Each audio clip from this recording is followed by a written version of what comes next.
the toilet and looking up, and I'm seeing this woman hanging from my rafters, like a noose around their head.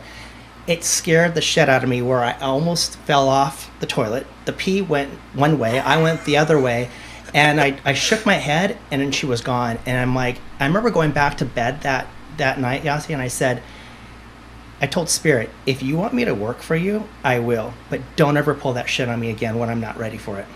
And ever since then, it's only happened about 5 times.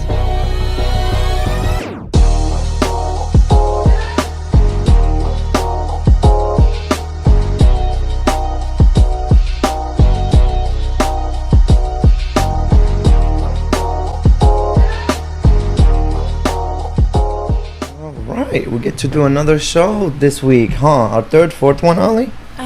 Third. All right. Okay, let's go with the lineup because we're super excited about our guests today. So, usual lineup. We got beautiful Ollie in production. Hi, guys. We got Yasi as your host. And today's guest is a special talent, Tim Braun. He's actually a medium right out in here in Newport, right? Yep. How are you, my friend? I'm doing good, thank you. Thank you so much for coming. Yep. How was the drive over here? Was it okay? Well, a little busy? A little busy, yeah. Yeah, PCH can be a little busy as well.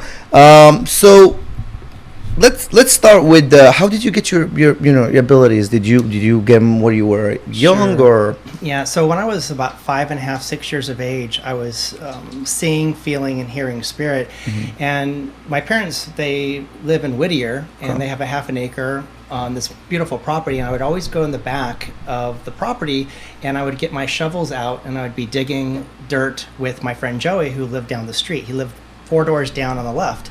So we would be digging dirt every day and playing with our Tonka toys and stuff like that. Then Christmas came along.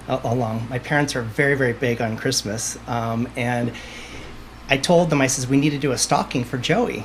And my mom said, who's Joey? And I'm like, Joey, the one I've been playing with for the last 3 months. And she goes, oh, honey, she goes, you're out there always talking, but she goes, you're by yourself. And I thought I would lost my mind. How did your parents take it? Because, I would have... The thing is that it was really hard for them because just 2 years later, my brother, who was and still is 18 years older than myself, was diagnosed with schizophrenia. Okay. So I always tell friends and clients, I said, there's a fine line between genius and insanity. And I'm not saying I'm genius, but my brother went the insane route, and I have this ability to feel, hear, and see spirit ever since I was 6 years of age. And since then, I've done now over 15,500 individual sittings in these last 23 years. Ever since I started 23 years ago, I've been working 4 days a week, 6 sittings a day, and I've been doing that for 22 years now. Do you feel like there's enough coverage about people with your abilities? What do you mean? Like a lot of people don't even understand what mediums do. They still confuse psychic abilities with... Perfect question. So all mediums like myself are psychic, but not all psychics are mediums. I can tell you that whenever I have a client that comes in to see me, just like today, I just came from my office. My office is in Fashion Island on Newport Center Drive in Newport Beach. And I just came from the office after doing 5 sittings today. Took a little bit earlier off to come over here and do this interview with you guys. Thank you. And so I was telling this one woman today what was going on. It was her brother who came through with being alcoholic. Okay. And I tasted the alcohol. I was feeling the alcohol. I described his face. And I said, he's trying to get a message across to your husband.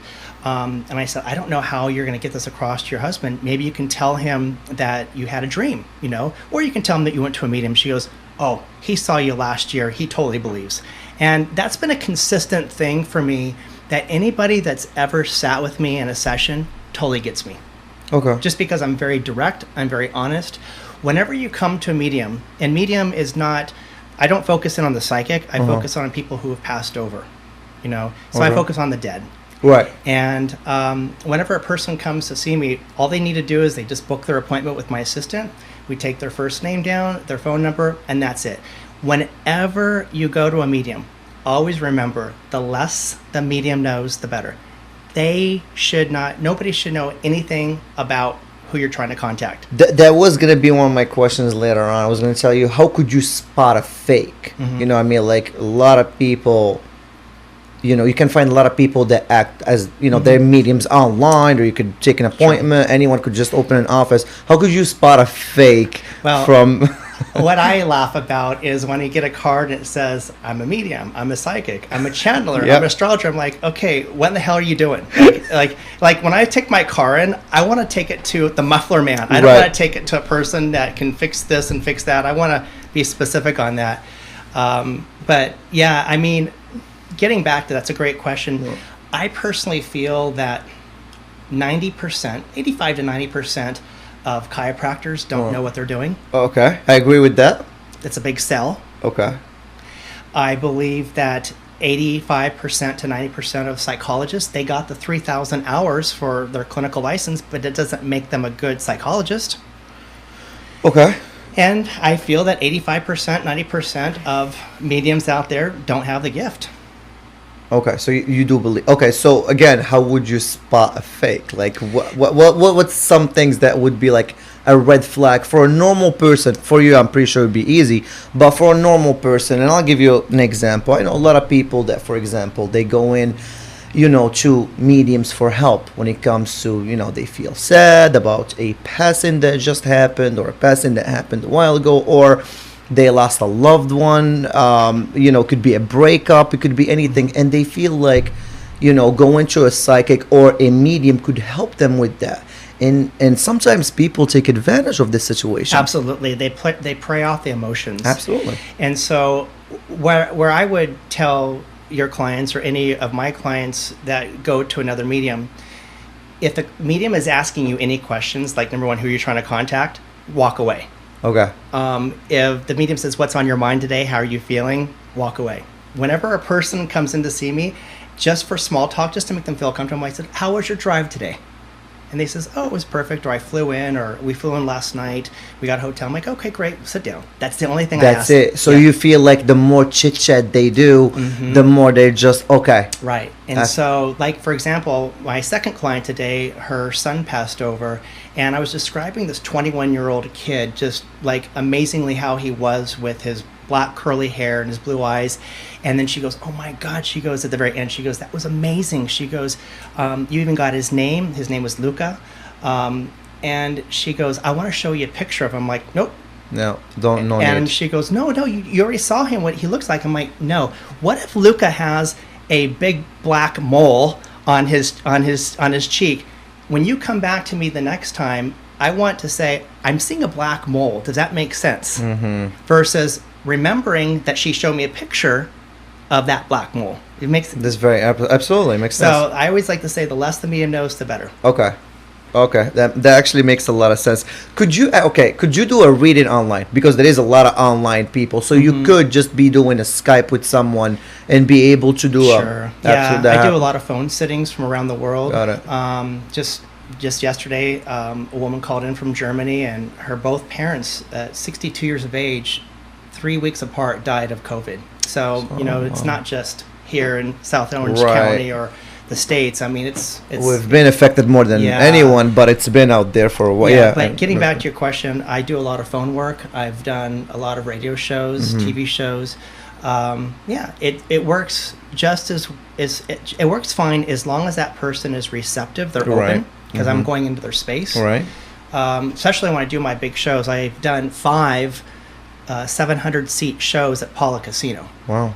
And Paula Casino, I did 2 shows within 1 year. Right. And they were saying, wow, how do you feel this audience with doing 2 shows? He goes, some of our, they call it entertainers. I'm not an entertainer. But they said some of our entertainers, they have to wait 2 years in order to have people come back. I'm like, people get me. I've done all these sittings over these years in 8 countries. Right now my Italian book, The Life and Death version, which is in Italian, is in 2,200 bookstores across Italy right now. Wow. And then the other book is in Germany. Are you an Italian background? Do you have like a? Sorry? Do you have an Italian background? No, just that okay. the Italians, they picked up my book. Because I know your assistant is Italian, so I thought I was like, okay, there's a lot of Italy, involved in here. Hold on. No, I've been to 30 countries. I love Italy, but I also love India. But that's another subject. Okay. But yeah. The food in India is amazing, though, I will say this. I mean, if you go to the south of India, like by Hyderabad, they have some good dishes down there. Yeah, some so good I think we got off. We were talking about the online thing and how you could, right. Yeah, so it works just as well as long as you're open. Like when I do the shows, the big shows at the casinos, and they plaster my billboard up off the 15 or the 91 freeway, and of course I get calls from all my friends. One of my best friends is an attorney. Goes, oh, they got your stupid face on the billboard again. But whenever I go into the audiences, I tell everybody, I'm like, listen, if there's something that's too personal, such as an abortion or a rape or any type of something horrendous that's coming through, I said, I won't bring it through in front of the audience. If that happens, I will say at the very end of your sitting with me, will you mind coming backstage with me? And there's a few more things to say. And I tell everybody, I said, if that doesn't happen to you, then you're good. But if you're invited backstage, you're in big trouble, And it's only happened once. But when I say that, then the women and the men in the audience are like, okay, good, he's not going to talk about this. It's not going to get too personal. So when I come to the person, they're more receptive. Okay, let me ask you this. Does this messes with your... Okay, first of all, could you turn it off? Yes. Now so I you can. Okay, now you can. Back when you were a kid, you couldn't. Up until my mid-20s, I couldn't. Okay. And what happened was I was living in Alhambra in an apartment, and I was doing work now for 2 years at that time. And I remember at 2 o'clock in the morning, I'd get up, I had to take a leak, walk down the hallway, put the toilet seat down because I didn't want to have to open my eyes and aim. Maybe too much information, right? And I remember sitting down the toilet and looking up, and I'm seeing this woman hanging from my rafters, like a noose around their head. It scared the shit out of me where I almost fell off the toilet. The pee went one way, I went the other way, and I shook my head, and then she was gone. And I'm like, I remember going back to bed that night, Yasi, and I told Spirit, if you want me to work for you, I will. But don't ever pull that shit on me again when I'm not ready for it.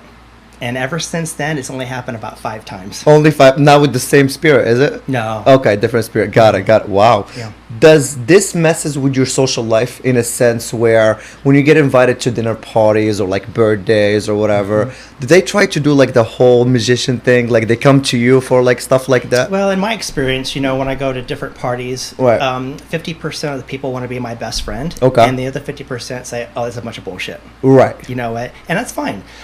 So sometimes if I don't want to talk about it, they'll say, oh, what do you do for a living? I'm like, I'm in real estate. And I'm just like, keep it like that. Always easy to go to real estate. Right. Yeah. I get what you're saying. Okay. So, in dating life, did it help? Did it make it worse when it comes to your dating life? That's a really good question. Out of all the shows I've ever been on, nobody's asked that question. That's good. See, we tried to do That's really, really good. And I've been around with different shows and being on Housewives of Orange County and been on Sin City Rules. Yes, it does. Here's why. Doing my work on a daily basis, when I'm working with the client, I have to have the heart of a Bambi. Bambi from Disney. I have to have the heart of the Bambi. When I'm finished, I walk out to the parking lot. I have to put on the skin of the rhino, because if I go out there and someone flips me off in the intersection, I'll probably start crying. Because I'm so sensitive.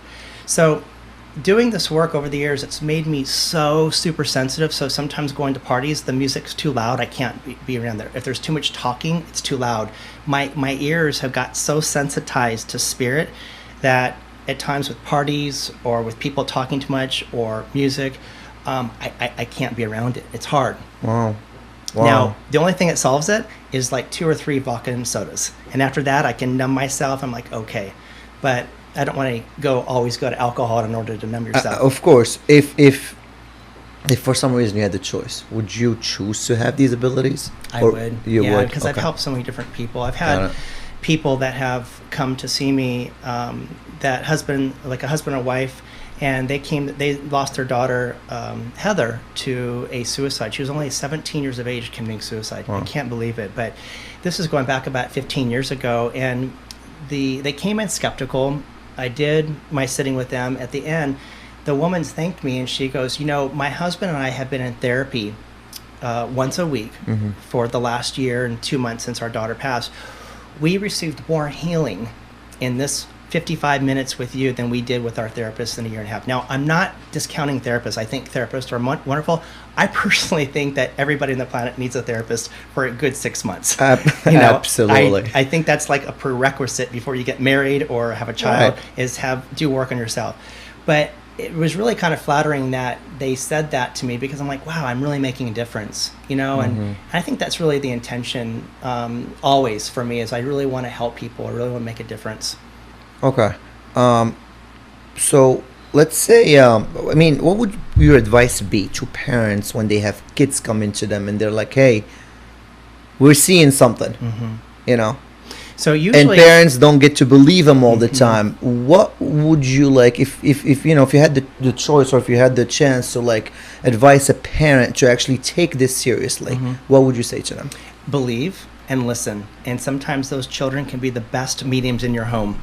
So for example, if you're a little boy and you're seeing your grandfather or an uncle that's coming through, and you're describing it to your mom, and it's like, yeah, that's the guy in the picture, and that's what if I was the parent, I'd say, okay, what did he say? What was he wearing? Did he seem happy? What age did he look? I would start asking questions, and I would start being air traffic controller with that child. Now, when a child is born, Yossi, during the first few years, that's when you get the most sensitivity. Your connected spirit.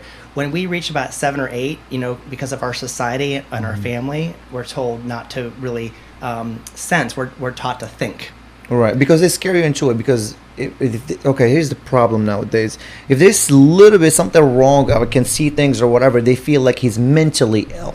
As you said, you had your brother that had the same problem. Sure. A lot of parents, the second they're like, oh my God, they either think they're mentally ill, or they either think they're haunted, if that makes any sense. Exactly. And it's a problem. Like, your kid might actually be gifted, and you're pushing and I do feel like after a while, after them not using it, or I don't know, you're the expert here, but I feel like after the kids or whatever, they're not making their abilities better, I feel like they could actually lose it in the future. Absolutely. What I would also tell your listening audience, for those of them that have children, is before you get home from a shitty day at work or a bad day, roll down the window, just blow a good 3 full breaths of that air out the window, pretending like you're getting all that negativity out the window. Don't bring it home, because children and pets, they succumb to the illnesses quicker when you bring the negativity in the home. Oh, wow. Children are very, very sensitive. They sense spirit, they see things, they hear things, but also pets do too. Wow. So that's what I would suggest, is if you're having a bad day, leave it outside. Leave it outside. And what I do, because I have now a beautiful 6-month-old Bernese Congratulations. Mountain Dog. Bernese, we just saw one a couple of weeks ago in San Diego. We love those. Yeah, with a 3-year-old pulling it by the collar, and it didn't care. It couldn't care less. It was so sweet. Yeah, and my dog Max now is only 6 months and already 55 pounds. Oh. He's just like huge. But what I do if I'm having a hard day, or listen, someone cuts me off, on the road, or if I'm upset for whatever reason, listen, I always tell my clients and everybody, yes, I'm a medium, but I'm not a saint. I'm a human just like anybody else. I get pissed off like anybody else. But what I'll do is I'll roll down my window and I'll take 3 full breaths of air. I pull it through my nose like God's energy, and then I blow the negativity and I spew that out my wind out of my mouth. And I just do it like a couple blocks away. Wow. So you don't bring that negativity back to the kids. Okay, so what's the difference between a spirit and kind of a ghost? Is it the same person? It could be the same person. Yeah. Okay. It could also be energy that's trapped there. Very clearly, that energy is trapped. I remember, this is going back about 15 years ago. A friend of mine and about maybe 7 or 8 others, we did a private tour of the Queen Mary, the ship in down in Long Beach. And we keep hearing how haunted that boat is. Is it? Okay. Yes. But I went in there with an open mind. Got it. Listen, I'm a very skeptical person by nature. I don't refer another medium or another psychic or another astrologer unless I've had the sitting with them or the experience myself. Got it. Because I'm a very skeptical person when it comes to other people saying they can do something or they can't do something.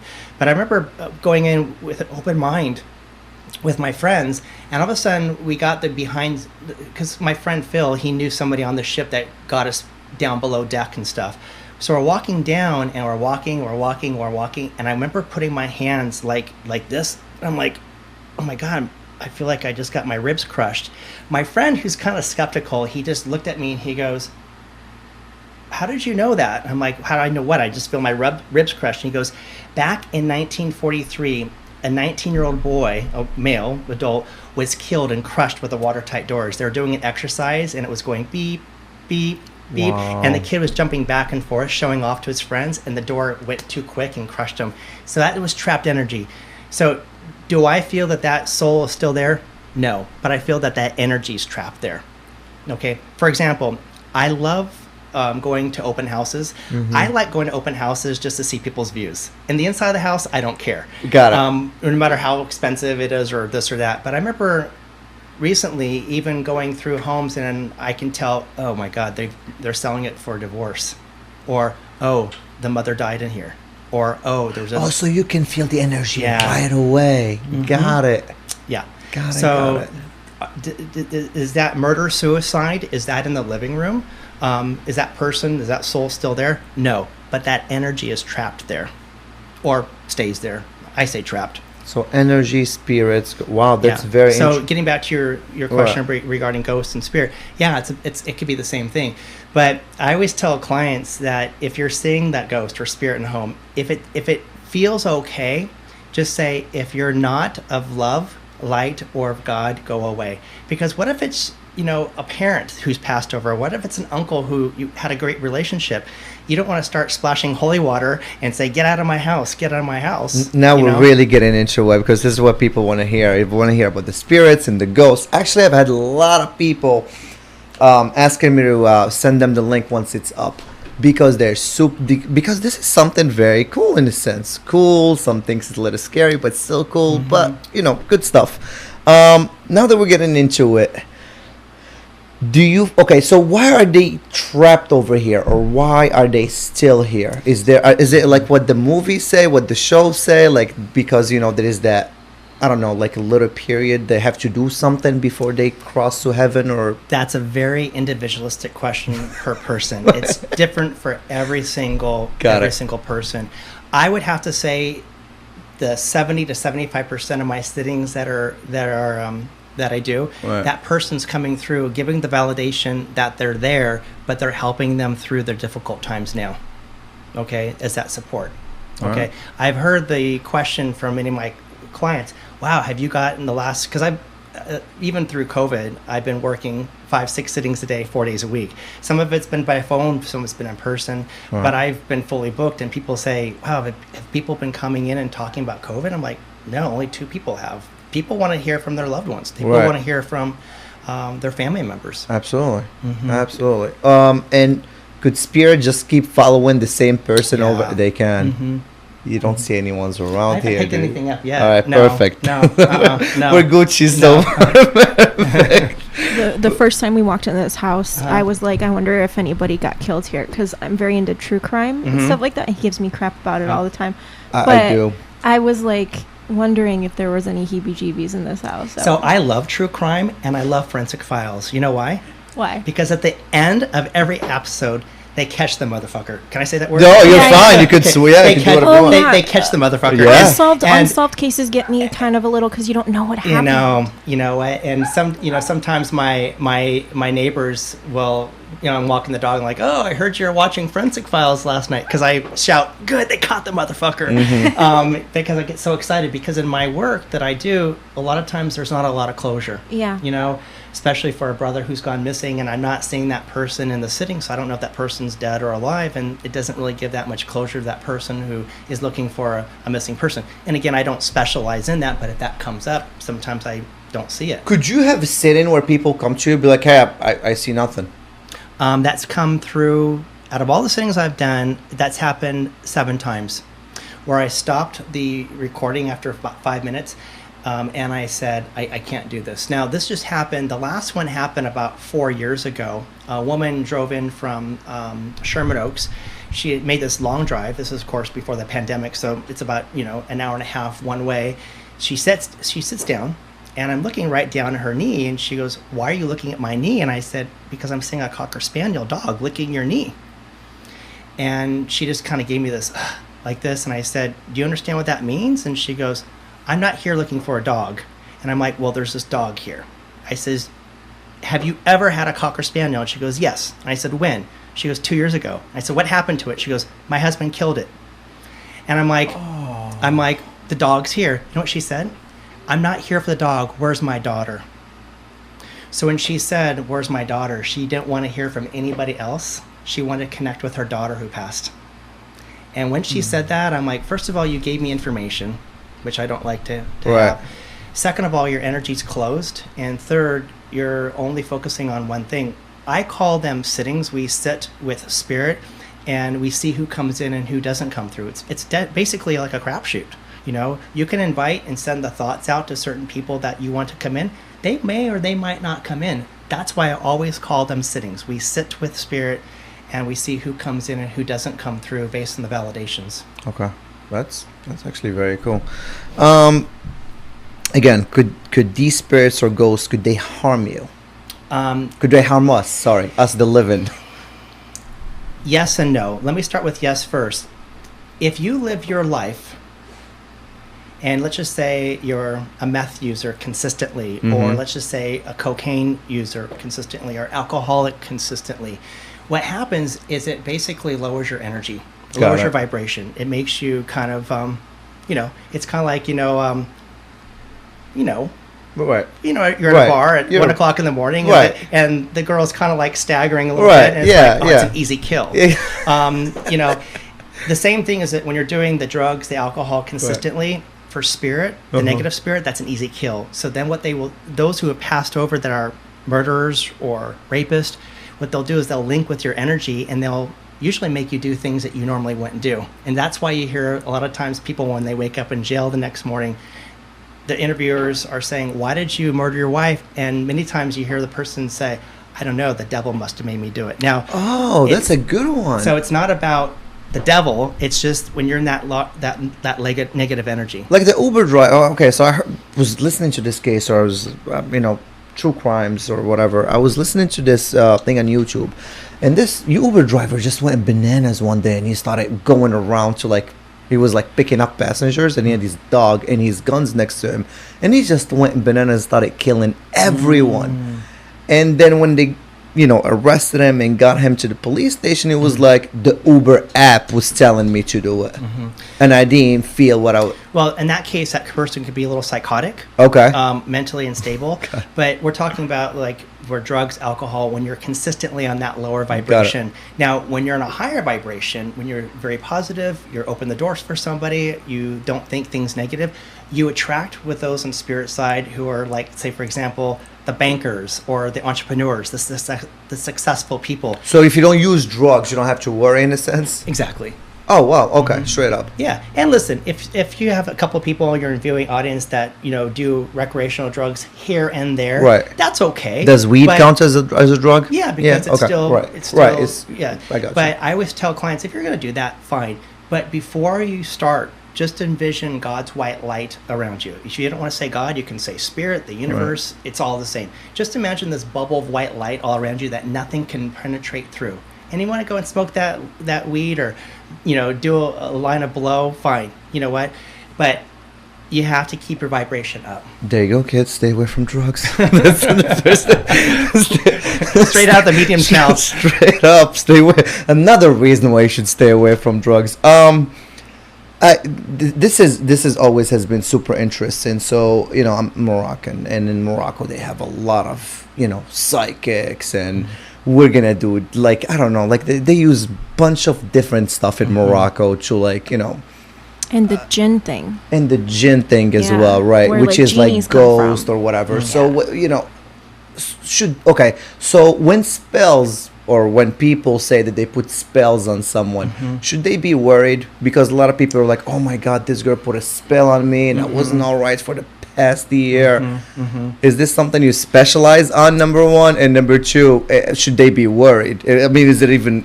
So do spells exist? What? Yes, but I don't want to call them spells. I'll call them directed negative energy. So, Okay. for example, for example, let's just say that you're married, you have a wife, Right. and let's just say that your mother-in-law just hates you. Oh, yeah, perfect. She hates you. You know what? She would even put $10,000 down to have someone kill you. You know, Cool. that type of like negative, bad energy. Cool, And cool. you know that. Okay. So she's directing like a spell. She's directing a lot of negative energy. What I always tell my clients to do is send love back. If you want a Maserati, you pray that the mother-in-law gets a Maserati. If you want a beach house in Malibu, you pray that she gets a beach house. You keep that vibration up. And what happens is when that person keeps on sending that negative energy to you, it bounces off your aura, your halo, your energy field, and then it ricochets right back to them and they get a taste of their own medicine. Wow. Wow, that's actually interesting the way you So explained it. that's yeah. how I look at with spells. But yeah, all it is sometimes you hear people like, paying money to light 3 candles and we'll do the spell.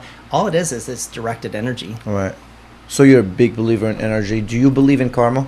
Absolutely. And I Okay. definitely believe in energy. I remember going back a couple years ago, maybe 2, 3, 4, I forget what it was, but I was having a couple cocktails with my friends at this restaurant bar, and I was watching on the news, and a newsfeed came up and said, next week is the anniversary of the Mexico City earthquake. And I was with my friends, one of my best friends is a prominent attorney here in Orange County. Another one works for Cisco, and they're like, "Oh, Mr. Spiritual, just wanting to bring in negativity." I'm like, "I'm not bringing in negativity. They're advertising this, and I saw this advertisement on the news yesterday." So I said, "They're putting a lot of energy into this." I said, Wow. "Watch, there's going to be an earthquake." And then my friend says, "Oh, look at you, always saying you're spiritual." And they're joking with me, of course. Right. But, "Oh, look, you're so spiritual, and you're now saying there's going to be an earthquake." I'm like, "Listen, you guys, when you broadcast all that energy, then it's a consciousness. And when you have that consciousness, you make a shift. And sure as shit, Yasi, on the anniversary of that day, that is 6.7 earthquake, buildings got destroyed." Wow. So again, it's energy through what you focus on. So, I mean, this is a weird one, but I'm one of one of those dummies that is not an expert in the field, so I have to ask some dummies question. That's fine. What if let's say poor people who can't make it in life, people who can't pay their bills, who can't afford anything in life? Do you think they're going through that because they are having bad energy, or No. You have to look at it. Half the world lives on under $1 a day. I agree. Yeah. Half the world lives under $1 a day. Yeah, but the dollar somewhere else costs a little more. But it's still nothing. Absolutely, I know what you mean. But looking at the bigger picture here, Right. not to blow this out of proportion, but when we incarnate to this planet, we know before we take that baby's body, we know who our mothers are going to be, our fathers. We know what careers we're going to be doing. A lot of things are predestined. We know the marriage we're going to have. We know the divorce we're going to have. We're going to have the kids. And then when the baby is born and they cut the umbilical cord, that soul forgets what they signed on to do. So right now, technically, you, me, and everybody else are walking around the planet aimlessly. It's like, holy shit, what else did I sign on to do? You know? But the reason why you come here to this planet to learn those lessons is for growth. Learning love or forgiveness or learning strength, whatever it may be. Everybody's learning a certain lesson here. Okay. Nobody's excluded. So getting back to your question, are those people bad energy? No.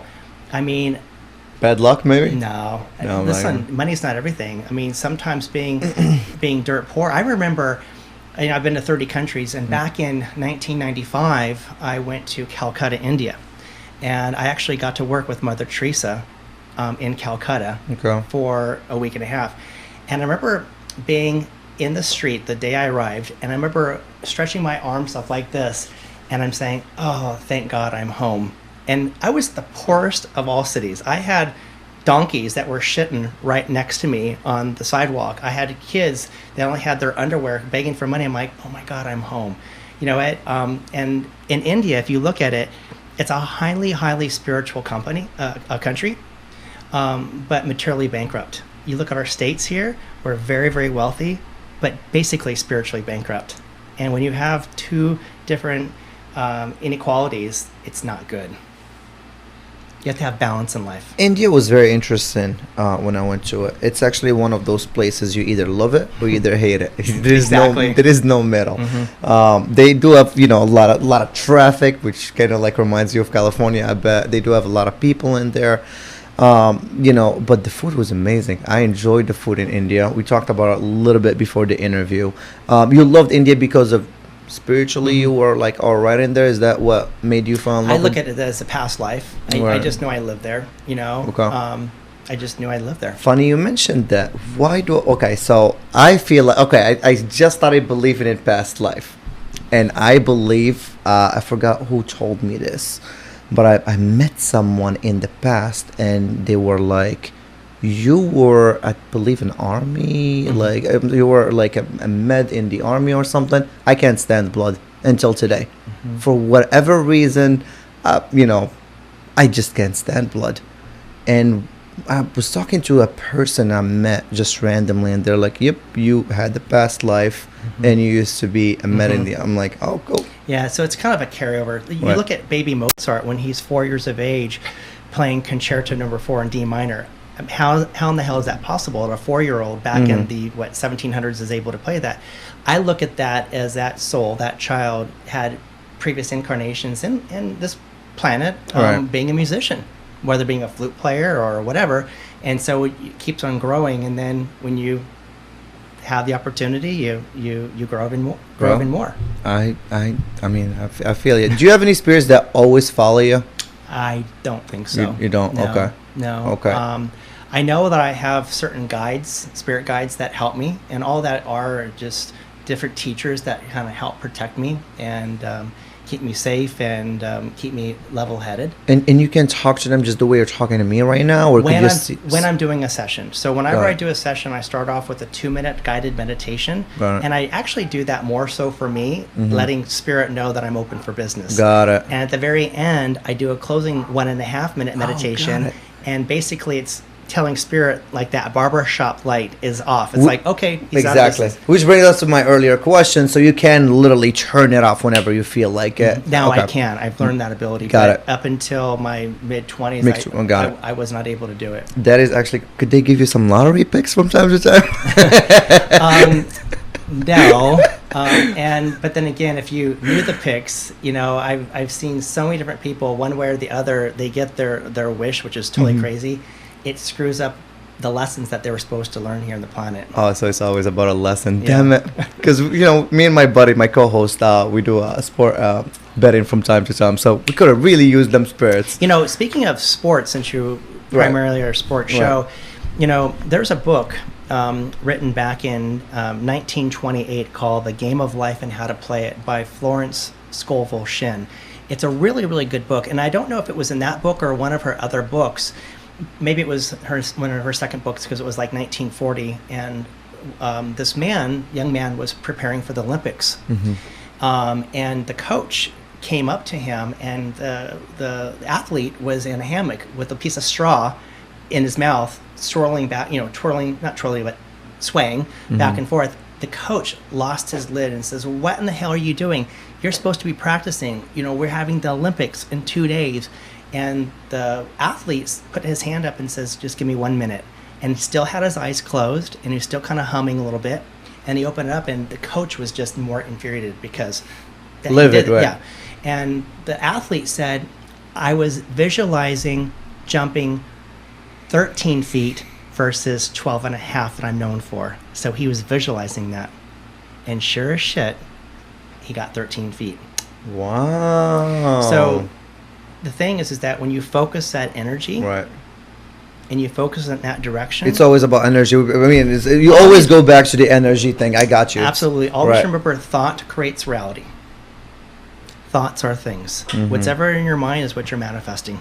I was going to say like manifestation. Mm-hmm. Exactly. Like Yeah. The Secret and all that stuff that they push all the time. Yeah. So, The Secret, are you familiar with that? It's a documentary done years back, a movie done years back. So, the movie did great, by the way, but I know what you're talking about, Yeah. So, just about 3 years ago, I did a documentary called The Cure, and you can download that on Amazon right now. And I did it with Deepak Chopra, Sharon Stone, Mark Wahlberg, Jean-Claude Van Damme, and a list of others. And we all got together. Very cool. And we, I was the only medium there, but, doing this work and being born and raised here in Southern California and doing so many sittings all these years, I have a really, thank God, really good, strong reputation. So when the producer heard about me, he goes, I want you to be on with Sharon. Mark Wahlberg's going to be doing this and a list of others. And I said, great. I just said, what are you paying? And he goes, no, we're all doing it for free. And I said, I'm down. He goes, the intention about doing this is raising the consciousness of the planet, helping the planet. I said, fine. I know. It was a great movie. It's an old movie too. I mean, I remember watching it. Mine's called The Cure. Okay. And mine has just been released. I'm talking about The Secret, but I know what you're talking about. I mean, but if it's a similar stuff, I definitely need to watch it as well. I don't even remember. I watched Secret. When did it come out? A while ago, right? So yeah, I definitely need to. The Cure and The Secret. I gotta both rewatch them again. So we all got together and we did it free of charge. And Jean-Claude Van Damme was interviewed in France. I think Mark was in New York. I was here in Beverly Hills. Have you met Jean-Claude? I haven't. No. Okay. No. But we did that with the intention. And I know that whenever I give some extra time with the client, or sometimes if a person calls in and says, will you give me a little bit extra time? I said, okay, do the last sitting. I can give you a couple extra minutes. I know that whatever I give generously, the universe blesses me tenfold. It always happens. Wow. Always. Wow. Always. Interesting. So what you put out is what you get back. You're consistently sowing your seeds every single day by whether negativity or positivity. Super interesting. Wow. That's good to know. All right, now this is gonna be the last thing that I'm gonna be asking you. I promise I won't bother you anymore. That's okay. You can ask any questions. Really. We're gonna go into a religious question. Do you feel that these spirits can? Okay, so we understand. We believe in there's a lot of religions out there. There's a lot of books out there. Do these spirits even know what's the right one right now? Sure. When we cross over, meaning when each of us dies, so when that Jew crosses over and dies, when that Muslim crosses over that dies, when that Christian passes over and dies, when my mother, who is, we call her Taliban Catholic because she's just crazy Catholic. Okay. When she crosses over, those souls will realize they'll take that coat of that religion off, and you'll ask yourself, okay, how did that religion, did it help people or did it hurt people? And if it helps people, then it's a good religion. If it hurts people, a lot of times wars are fought in the name of God. That was bad intention. So we're talking about, in a sense, agnostic. If that's what you believe, as long as you're a good person, then it's about how you lived your life. Yeah, but it doesn't matter about what book. It just matters about what you do with your life. Exactly. That's what I've been saying the whole time. So that's what I've been telling everyone. So you like I just a few months ago I was in Istanbul, Turkey, and you're seeing sometimes these guys wearing down these jeans, other guys wearing shorts, other guys wearing different hijabs. Right. So which clothing's better? It doesn't matter. It doesn't matter. Me. I see them all the same. Whatever makes that person do their work better. Right. So if that person's wearing a traditional Muslim outfit and they're a nurse and they're helping people, hey, if that's helping people, good for you. Right. And transfer that to religions. If you're a born-again Christian, if that's helping people, good for you. Help people. Or Catholic or Muslim or things like that. Wow. Yeah. Okay, I did say I was going to ask you the last one, but That's I lied. fine. I'm going to ask you one more. What was the scariest moment you've had, being a medium? Scariest moment? Any scary moment that you remember? Let's end it with a bang, Give people something to have a little bit of nightmares about. Doing this work is not scary Okay. for me in any way. It's very healing for the client. When that person comes through, it's like the movie The Sixth Sense, where they're showing exactly what happened. Mm-hmm. You know, when that person comes in, they'll show the bullet in their head. They'll show the fire ravaging their skin. I remember even when I did a client about 10 years ago, her son was in the plane that hit the towers for 9/11. Oh, man. And so it's really not just one thing. I always say police officers, unfortunately, they get shot. Firefighters, unfortunately, they get burnt. Mediums, I get shot, I get burnt, I get raped. You know, I feel everything. So it's not just one thing. It's multiple things. Oh, But so you literally go through I when really you're do. doing Yeah, this. I can feel it. I can smell it. I can taste it. Okay. Yeah. How could people get to you? How could they? How Sure. could they reach you? Where is your office? Yeah, so, We will have his Instagram in the description below. So please go follow him. Very interesting guy. But please go ahead and plug yourself. Yeah, sure. Tell It's them. TimBraunMedium.com. So TimBraun Medium.com, or you can just Google Tim Braun. But one thing that I would like to leave with your audience, speaking of with you talking about religions, everybody's doing a lot of talking to God. I need this, I need that, I need this, I need that, in different religions, okay? And let's just say a person's agnostic and they're like, I need this, I want that, you know. That's prayer is talking to God. Meditation is listening to God. So I sit in meditation between 30 to 45 minutes a day in meditation, and I'm listening. And if you want to, you know, get the best job interview, listen, because you'll feel it in your gut. It's like, don't go down that road, call that person. You'll get all that stuff in meditation. A lot of people don't understand about meditation. How they can, you know, meditate in a sense. They don't know how to do it. They're like, yeah, I've been sitting there for an hour trying to meditate, and they're just going to get it. Well, you need to clear your mind first, and then you need to calm down and take a fresher breath there and just go on about it. Any advice for people who actually want to get in meditation?